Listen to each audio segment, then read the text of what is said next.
大家好，今日係2025年嘅9月22日嗱，即係今日繼續講于朦朧事件啦。于朦朧咧已經係全國咧都熱搜噶啦，咁但係問題咧，你熱搜還熱搜啊，佢係不斷刪帖嘅，不斷刪除咗咧一啲重要言論。陳曉東佢就首先為佢發聲，被刪帖啦。吹哨人嗰個公民記者微博嘅一個大 V 又俾人刪帖，甚至乎俾人禁言添。咁即係向太都沉默啦，或者個講不了咁所以水好深。咁但係咁多人關注，會唔會最後能夠水落石出啦？而家國內個網禁咗啦，咁有啲人就話翻牆睇海外網喎。咁會唔會最終多人關注而令到真相大白？我認為機率係好低嘅，呢個叫超穩定結構。大家記得2年前咧鐵鏈女事件啊嘛，當時全國全世界都關注鐵鏈女，點解最後會高高舉起，輕輕放低？就話官方權威結論就話佢係邊個啦，有好多網民話唔係，可能佢係李月或者係其他人喂，佢就有官方結論，你最後咧就係幾多網上嘅調查咧都抵不過官方權威結論，咁所以咧最終輕輕放低啦，咁佢嗰個董家、夫家最後下場如何咧？冇乜人太過關心啊。新聞有報道，咁但係真實嘅後續採訪咧，咁重要嘅新聞點解冇後續採訪啊？八仙嶺山火都有後續採訪啦。呢個嘅歐陽炳強都有後續採訪啦。點解咁重要嘅新聞冇後續採訪咧？涉及到超穩定結構，因為咧中國咧而家我哋所知仲有幾百萬嘅呢個婦女係被拐賣噶嘛，人販子每年都拉啦。咁但係點解每年都拉人販子？你好少聽人講，即係會拉嗰啲男人嘅，或者嗰啲夫婦拐賣兒童即係喺人販子手上賣嗰啲兒童翻嚟繼後香燈，你好少聽講拉佢哋，好少聽講拉嗰啲老公喎，買個拐賣婦女喎，涉及到幾百萬人喎，幾百萬戶嘅家庭喎。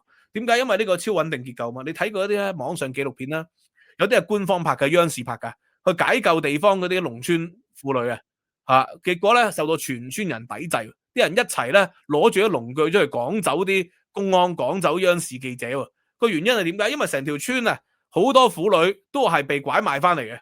你解救得一戶咧，其他人覺得喂，我嗰戶可能又俾人拐走喎，俾人哋解救走喎。所以咧，中國嘅法律咧就盡量唔起訴嗰啲咧係花錢去買嗰啲拐賣兒童、拐賣婦女嗰啲人翻嚟，因為整個農村都有呢種習俗文化啊嘛。所以咧超穩定結構，佢為咗唔好破壞呢個社會嘅穩定，啲人會反抗啊，會造反噶嘛，會推翻嗰個地方政權噶嘛，佢又擔心影響到呢樣嘢，所以咧盡量咧壓低嗰啲被拐賣嘅人嘅利益同訴求，盡量咪即係滿足地方嘅穩定咯。喂，嗰啲人買翻嚟好多咧，奶啦，俾人賣咗翻嚟啦，90年代、2000年代初。咁已經咧結婚生仔啦，啲仔咧已經20幾歲，可能抱埋孫添。你冇理由叫一個中老年嘅婦女，而家50、60歲，你解救佢，咁對佢嚟講有乜用啊？佢個根都喺嗰個農村裏邊啊。呢個第一種啦，但係咧唔係個個人覺得幸福噶嘛，唔係個個都係嫁給大山的女人噶嘛。有好多人咧幾十年嚟受到老公嘅虐待，好似鐵鏈女咁樣噶嘛，但係都冇人解救嘅，就係因為超穩定結構。同樣道理，于朦朧事件。或者之前我講咧嗰個湖北嘅醫生因為吹哨揭發咗咧醫院有買賣器官，最後自殺，都冇人去為佢平反嘅。有好多網民為佢平反，但係官方權威係唔會幫佢平反嘅。個原因就係因為破壞社會穩定咯。喂，買賣器官係中國大生意嚟嘅，由呢個嘅死囚去到醫院去到兒童醫院，呢啲涉及到係無數人嘅性命嚟嘅。無數權貴佢哋能夠換肝換腎，就係要靠呢個食物鏈嘅。你破壞咗呢個超穩定結構，啲權貴喺中國係最自由噶啦，生活係最好噶啦。佢去外國做二等公民嘅，做中國咧，你有權力咧，你就可以即係過得非常之寫意。呢個就係超穩定結構啊嘛。喺韭菜先喺中國過得痛苦，希望中產階級喺中國先過得痛苦，先希望移民外國嗰啲權貴梗係中國生活啦，佢哋仔女情人就喺外國，但係自己就盡量喺中國噶嘛。呢個就係國情。咁而家咧于朦朧事件咧，啲人咧就好多嘅消息啦，又話佢曾經喺直播嘅時候咧做過一個手勢，呢個手勢咧就話咧540啊，係嘛？即係呢個國際求救手勢喎，係咪真咧？甚至乎有啲人就話咧，佢揞住個嘴招面啊，招面啊，然後又作藏頭詩，今晚我要死，要我死喎，今晚要我死，佢預言咗自己會死亡噶咯喎，有求救手勢喎。咁呢個事件最後點樣發酵咧？而家官方咧，終於係拉人啦。即係呢件事係於理不合嘅，因為咧官方就喺件事發生咗之後，9月11號朝頭早6點鐘跳，晚上6、7點鐘咧就發布咗話冇刑事成分，未睇晒 CCTV 㗎，未偵查晒啲人手機，朝頭早凌晨，朝頭早6點鐘跳，喂，好多大媽，好多啲公公婆婆晨運嘅時候嚟㗎咯，係咪啊？而家個個都有手機嘅喎，會唔會冇人拍到咧？聽到聲㗎嘛，即係會唔會冇人察覺到嘅咧？附近而家中國好多人都裝咗視像頭嘅啦，屋企係咪？會唔會睇晒咧？嗰度數以百戶嘅喎，喺呢個地方，喂，呢個地方北京朝陽市豪宅嚟嘅，好多人屋企都裝 CCTV，咁你冇睇晒嘅情況底下，呢個陽光上東冇睇晒嘅情況底下咧，竟然係有官方權威結論，就話冇刑偵成分。咁其次就係咧，佢屋企人咧，佢唯一一個阿媽啫嘛，單親家庭長大嘅，冇兄弟姊妹嘅獨生子嚟嘅。喺佢走咗之後嘅5日，9月16號，就竟然係發咗通告，就話咧叫大家理性看待啊，唔好傳謠啊，唔好造謠啊。喂，冇一個家屬係會咁嘅。當年馬航失蹤，啲家屬至今有啲都未放棄啊，唔接受佢哋係死咗嘅，認為佢哋係咪只係流落荒島啊，去咗第二個世界啊？即係咪外星人綁架？有好多想法，點解啊？人之常情啊，冇一個人咧係能夠好理性地短時間啦，至少係接受自己嘅家人離開嘅。呢個係心理學啦，叫否認啊嘛。你一開始梗係否認事實先嘅，你由否認去到接受咧，因人而異啦。但係起碼都要花長時間，所以中國文化好理性，有頭七同尾七。點解啊？就係俾你有個時間慢慢適應啊，你慢慢去搞喪葬禮嘅時期，其實就係等你慢慢接受，去到釋懷。你估宵夜下邊真係收到嘅咩？你喺度宵夜，宵夜啦，收嘢啦，收嘢啦。如果收到，下邊通貨膨脹啦。同埋我成日見到啲人，喂，你燒 PlayStation、PS5 落去，但係我話點解你唔燒埋啲 game 咧？下邊係咪有發行啊？同埋冇 Joypad 嘅喎，你個 PlayStation 其實梗係收唔到啊嘛。燒嘅過程係等啲人慢慢去由否認去到接受。係一個過程，係一個儀式化嘅過程。透過一個儀式咧，去令到自己咧係深陷其中，然後再抽離翻。因為儀式一完咗啦，你又要回到現實，要抽離。佢真係走咗噶咯。但係呢個阿媽竟然喺佢走咗5日，就叫大家理性看待。呢個係咪異於常理啊？我除咗見到梁振英之外，我冇見過有其他人能夠做到如斯嘅境界。今日咧，我想咧，深層次地解釋到於朦朧事件背後，涉及到係咪潛規則，同埋咧係有啲有勢力嘅人士喺後邊，因為佢喺嗰個頂樓樓層，有啲人話有17人喺裏邊，係咪集體欺凌佢，而最後冇被刑事起訴？呢個涉及到2個問題，第一就潛規則，第二就幕後勢力。嗱，娛樂圈係黑暗咧，全世界都知嘅，全世界都黑暗嘅娛樂圈。點解咧？呢個同呢個行業嘅結構係有關係嘅。就好多行業都賺錢嘅，比娛樂圈賺錢嘅，譬如話 NBA 啦，啲英超啊、足球啊、西甲啊、意甲啊嗰啲人比娛樂圈更賺錢都唔出奇喎。但係點解嗰啲就好少潛規則咧？嗰啲係嗰啲球星去潛規則，人哋有啊，但係嗰啲球星被潛規則嘅新聞咧就極少。個原因係點解？因為嗰啲行業佢哋依靠嘅唔係佢嘅樣貌，主要係實力。當然你話球星靚仔靚女咧，佢就特別有着數嘅。咁但係咧，即使唔靚仔唔靚女咧，問題都較少。女球員咧都難搞嘅。女球員咧，如果有靚女，即係唔一定係球員啦，運動員彭帥咁咧都難搞嘅，都容易俾人潛規則嘅。咁但係咧，演員咧被潛規則嘅機會率係更高。個原因係點解？因為佢好靠樣貌，實力派嘅演員當然有啦。咁但係咧，最頂流嗰啲好多都係咧小鮮肉。或者咧係花旦好靚女嘅，咁咧變成咗以色示人，以色示人者咧，人哋就會用呢個看重咯。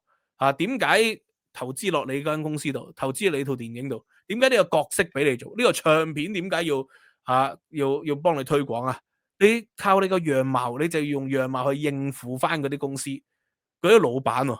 嗱，首先咧，經理人公司係你嘅第一個老闆，第二就係投資方，你每一個 project 都有個投資方，第三咧就係嗰啲贊助商咁喺度劇或者係電影或者係嗰個活動裏邊，仲有涉及到好多人個監製啦、導演啦，所以咧好多時候咧啲演員會被潛規則，就係要應酬咁多人啊嘛。如果你唔接受，人哋會揾第二個做咯，好簡單啫嘛。所以咧，你要紅咧，你就要接受呢一套潛規則。呢個就係第一個原因，點解咁黑暗嘅？就係因為咧，佢嗰個演員最大嘅資本就係樣貌、身材、名氣咁但係名氣係點樣嚟噶？就係涉及到呢個行業嘅特性啦。呢個行業特性咧係要捧出嚟嘅。好似以前我做過補習界都係補習天王，你教書教得好嘅人咧，唔止你一個，好過你嘅人大有人在。但係點解有啲人就可以有1萬個學生，有啲人得100個學生，有啲人得30個、20個學生？未必係完全因為你個實力，實力係有影響嘅。咁但係更重要就係你嘅宣傳單張入到去間補習社係咪擺當眼位啊？定係擺角落頭啊？個 promoter 係咪會推廣你先，定係推廣其他人啊？賣嘅巴士廣告，個巴士係偏遠嘅沙頭角嗰啲係你嘅，還是係彌敦道嗰啲係你嘅？喂，呢啲全部涉及到資本，同樣道理喎。明星都係咁啊，明星咧即係你要口碑，你就有流量喎，同埋咧俾機會你去參加嗰啲超級巨星啊 ，American Got Talent， 你可以一下紅嘅，但係紅起上嚟你要持續地紅啦，你就要涉及到資本嘅力量，就要透過背後個老闆係咪抌錢去維持你嘅人氣先，你人氣高，影響力大，咁咧然後啲廣告商咧先會落廣告喎。你人氣唔高，點會揾你做廣告代言人啊？點會投資你套電影啊？咁梗係全部睇數據噶嘛，淨係睇實力咩？係嘛？煮嘢好食都終須乞食啦，煮嘢好食都冇用噶，你仲要講口碑噶，要揾好多 foodie， 要揾好多呢個嘅網上嘅打手 ，Google 嘅評分要高，都係資本嚟噶嘛。所以咧，演員咧、歌手咧就特別係呢種，所以潛規則尤其多。咁呢個全世界都係，但係中國係特別黑暗嘅原因係咩咧？中國嘅電影係有審批制度嘅，廣管局係有審批制度，嗰個劇本過唔過到廣管局說了算。然後咧上映嘅檔期，喂又有好多官方嘅力量喎，唔同市唔同省推唔推嗰套影片咧，係咪？會唔會動員啲學生，動員啲公務員去入場包場咧？國企咁嗰啲全部都係有官府嘅力量喺度，所以啦，喂你紅唔紅咧，不是你說了算，去唔去到春晚，去唔去到央視嘅節目，上唔上到呢個嘅咩湖南衛視嘅歌唱比賽全部都係有官方嘅批核嘅，所以唔係你話有實力就得嘅。佢同其他國家唔同，其他國家咧有實力有資本咧都紅得起，中國咧有實力有資本都要官方嘅狠手，所以咧好多時候咧嗰啲投資方咧為咗令到嗰啲電影或者嗰啲商演可以順利咧，佢都侵一啲紅二代、紅三代嗰啲人咧做股東嘅，俾啲送啲光股俾人也有。或者咧拉佢入嚟咧做股東又好，所以冇保護傘嘅娛樂圈咧係做唔到嘅。中國一定有保護傘，咁有保護傘就涉及到權貴子弟咯。咁所以今次有啲人就話喂，唔會欺凌於朦朧嘅人係有高層嘅仔女、私生子女，甚至乎有常委級數嘅私生子女咧。我就冇呢個資料，亦都無法核實。但係按常理咧，就一定會有紅二三代嘅身影喺裏邊，所有嘅娛樂圈嘅大嘅電影公司，即係講緊以億計資本嘅電影公司都有，咁所以冇咧就係好難講嘅。咁其實娛樂圈你嗰啲於朦朧你又靠資本啦，但係最後你點能夠可以擺脫資本咧？有兩個人物，一個就係李冰冰。李冰冰嗰陣時咪加入咗去呢個嘅民主黨派啦、致公黨啦。個原因係點解？你未上位之前咧，你就要好多應酬，要陪食飯酒局不斷有。但係咧，當你個人紅咗啦，好似李冰冰咁，或者係范爺咁樣范冰冰咁樣，你就可以自己說了算啦，自己開工作室。咁但係范爺最終都倒台啦，最終都係出事啦。李爺咧，李冰冰唔同，加入咗政黨，就冇加入共產黨，加入致公黨，致公黨都係民主黨派被團結嘅對象啊嘛，所以咧佢一旦有咗官方嘅身份係有黨員嘅身份，仲做埋呢啲地方嘅政協，咁咧其他嘅投資方咧就唔敢係咁要佢應酬喎，因為佢背後仲有另外一條線啊嘛。投資方話佢要求你應酬潛規則，但係咧當你自己亦都加入咗體制裏邊，喺體制裏邊有力量咧，佢就唔會叫你潛規則嘅，可能佢仲要倚仗你喎。嗰個體制就係咁樣喎。所以咧，李冰冰咧有呢個聰明，另外一個咧就係趙露思。嗱，趙露思咧，佢當然一開始都要靠投資方啦，一開始咧靠經理人公司啦，但係咧最後會點啊？最後咧因為佢紅咗，咁啊紅咗都唔係最重要，最重要就係咧佢犀利啊！呢個趙露思，佢自己病，但係咧佢發覺佢經理人公司長年壓榨佢咁啊佢咪唔做咯，劈炮咯。佢經理人公司係依賴佢多過佢依賴經理人公司啊！呢個係要佢大紅大紫咗之後先咁樣。結果佢喺網上開直播，係講緊幾千萬人去睇佢嘅直播佢訂閱係講緊數千萬上億嘅訂閱。你要做到咁嘅級數，你先可以擺脱投資者、擺脱飯局、擺脱潛規則啊嘛。但係一般嘅新人係做唔到噶嘛。而趙露思咧，結果就係因為同經理人公司鬧翻。佢自己做直播咪唔接商演咯，唔接呢個拍戲咯，唔接呢個嘅綜藝咯，自己做網上直播帶貨，一樣可以賺到錢嘛。但係呢啲係即係要係大紅大紫先做到，喺娛樂圈咧能夠做到咁嘅水平咧係屈指可數。所以于朦朧即係都係一個叫做中生代嘅演員啦。佢就做唔到范爺，做唔到李爺，亦都未去到趙露思嘅關注度啊。咁所以咧佢喺嗰度要活下去咧，只能夠係被潛規則嘅啫。呢個喺大陸咧就係司空見慣噶啦。西方可能只係潛規則一啲人啦。呢啲演員可能你只係會同個導演同個監製係會有啲嘅瓜葛，咁啊投資者都可能或者會有啦。但係中國咧就更多啦。呢個經理人公司、監製、導演投資方、贊助商、審批方、官方、紅二代、紅三代，可以潛規則你嘅人咧太多啦，咁所以要吃啲口飯咧絕不容易。OK， 亦都刀口上吃飯就會有呢個嘅風險啦。即係呢個當然調翻轉就係風險越高，回報越大啦。呢個就係 it depends on 你自己嗰個人生嘅選擇。但係面對住于朦朧啦，呢咁不幸嘅事咧，真係令人髮指嘅。最髮指嘅就係官方啦，拉咗人啦，唔係破案啊，唔係拉咗欺凌佢人。你話佢係最後自己跳落去都好啦，咁背後咪涉及到欺凌啊？咁你都要拉㗎。而家官方係拉咗咩人啊？拉咗網上嘅造謠者啊！即係呢個荒唔荒謬啊？竟然係拉造謠者，咁啊造謠可唔可恥咧？造謠可唔可恥？你就諗下咯，點解會出現有人造謠先？咁啊因為件事係不明不白嘛。所以有啲人去估呢個估係咪造謠咧，還是係有根據咧？呢啲應該係要讓更多嘅證據，用證據去說服人哋啊嘛，而唔係咩啊一味就話人造謠。而家拉咗3個人啦，3個案件，包括40歲鄭姓嘅女子編造于某某被他人組局侵害後跳樓謠言；第二個29歲嘅袁姓女子于某某被掉下樓嘅謠言；第3個就係41歲徐姓女子于某某母親被控制嘅謠言。其實呢3個咧係咪謠言咧？